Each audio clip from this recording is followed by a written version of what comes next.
Vanessa Teresa Marcotte was a 27-year-old American woman who was attacked and killed while out for a walk on a rural road in Princeton, Massachusetts.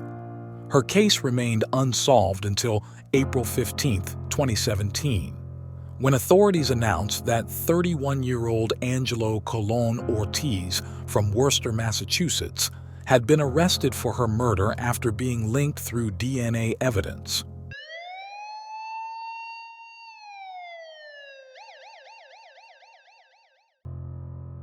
Vanessa Teresa Marcotte was born in Leominster, Massachusetts on June 17, 1989, to John and Rosanna Marcotte. The only child, she attended Bancroft School in Worcester, Massachusetts, and graduated cum laude from Boston University with a bachelor's degree in communications in 2011.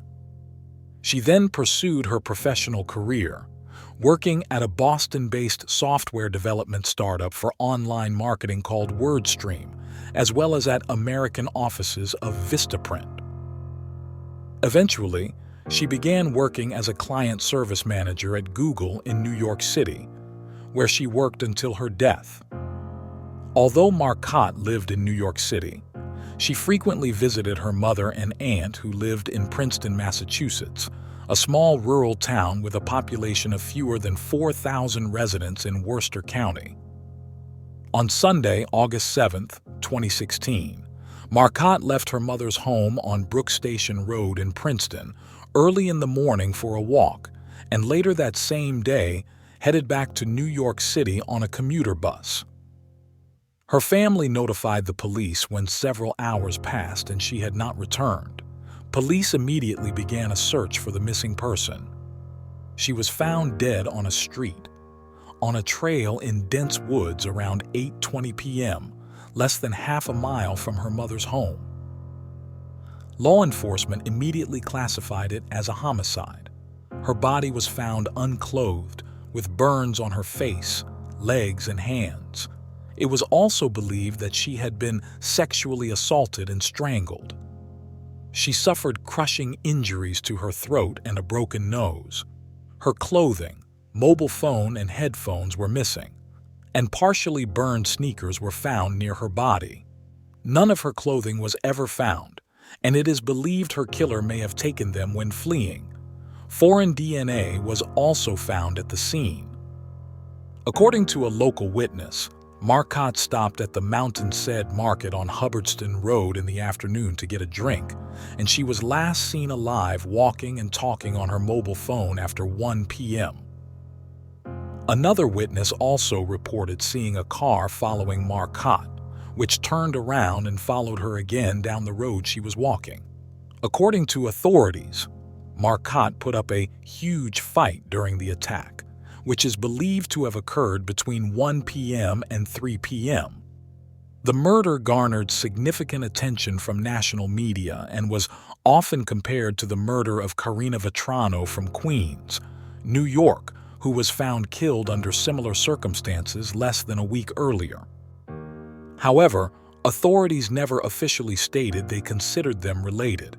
The suspect linked by DNA evidence was arrested and charged in Vetrano's case in February 2017.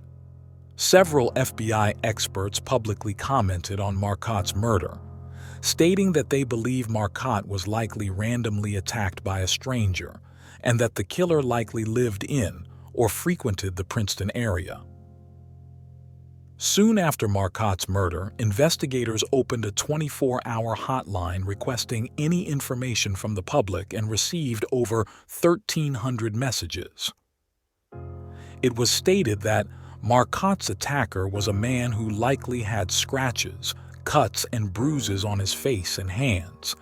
It was not believed that Marcotte knew her killer. Rather, it was presumed to be a completely random attack. In November 2016, they announced they were seeking additional information about a black or dark-colored SUV that was observed parked on the road at the time and location where Marcotte was killed. On December 21, 2016, in Princeton, the Marcotte family released their first official public statement, thanking the community for their support.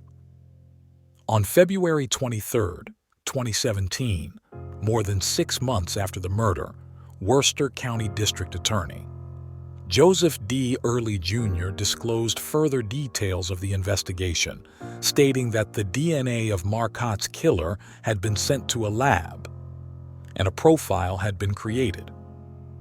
How the DNA was obtained was not disclosed. Based on the DNA evidence and witness testimony, the suspected killer was described as a Hispanic man aged between 20 and 30, of athletic build, average height, with short or shaved hair. It was also speculated that on the day of the murder, the suspect either owned or had access to a dark-colored SUV, and in the days immediately following the attack, he may have had visible upper body injuries. On April 15, 2017, in a press release in Princeton, Early announced that the suspected killer of Marcotte had been apprehended. Angelo Colon-Ortiz, 31 years old, from Worcester, Massachusetts, was arrested on April 14th. On April 18th, he was charged in Leominster District Court and held on $10 million bail. He was charged with aggravated assault and attempted rape, as well as murder, for which he was indicted by a grand jury on June 23, 2017, in Worcester Superior Court. On July 26, he pleaded not guilty and was remanded into custody without bail. According to authorities, a Massachusetts state police officer patrolling Worcester saw Colon-Ortiz, who matched the description of the suspect, driving a car identical to the one seen on the day of Marcotte's murder. The officer wrote down the license plate on his hand and the next day, along with another officer, visited Colon-Ortiz's home. Colon-Ortiz voluntarily provided a DNA sample, which matched the DNA found on Marcotte's hands. Colon-Ortiz later claimed that a language barrier led him to provide the DNA sample to police investigators without his voluntary consent. Based on this, Colon-Ortiz's lawyers filed a motion to suppress the DNA evidence. On January 11, 2022, Judge Janet Kenton Walker denied the defense's motion to suppress the DNA evidence. Colon-Ortiz, a native of Puerto Rico with no prior criminal history, was married, had 3 children, and had lived in Worcester for less than a year. He worked for a FedEx subcontractor, delivering in the Princeton area and its surroundings, and was familiar with it. According to his Worcester neighbors, Colon-Ortiz was described as a pervert and often made vulgar, sexually suggestive comments about neighbors. A former Princeton postal worker also recounted that Colon-Ortiz frequently made crude comments in Spanish about her and other women to his colleague. Authorities reported that on the day of the murder, a local resident recalled seeing Colon-Ortiz around 12:45 p.m. near his parked black SUV with the hood up, talking on his mobile phone.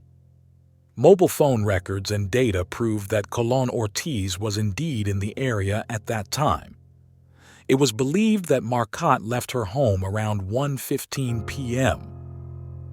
The resident passed by the car again around 2:05 p.m., and the SUV was still parked there, but with the hood down and no one around. Marcotte's mobile phone data showed that her phone was either turned off or disconnected at 2:11 p.m., which was likely around the time she died. Colon-Ortiz, who typically worked the morning shift, was not working on the day of the murder. It is unknown why he was in the area that day.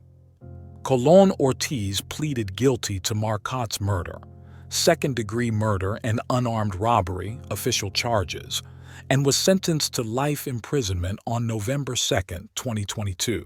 Colon-Ortiz, who was 36 years old at the time of sentencing, will not be eligible for parole until 2067, when he turns 81. And that concludes our coverage of the tragic story of Vanessa Marcotte. If you found this video informative or thought-provoking, don't forget to subscribe to our channel for more updates on similar stories. We encourage you to share your thoughts and opinions in the comments section below. And if you found value in this video, please give it a thumbs up. Thank you for watching.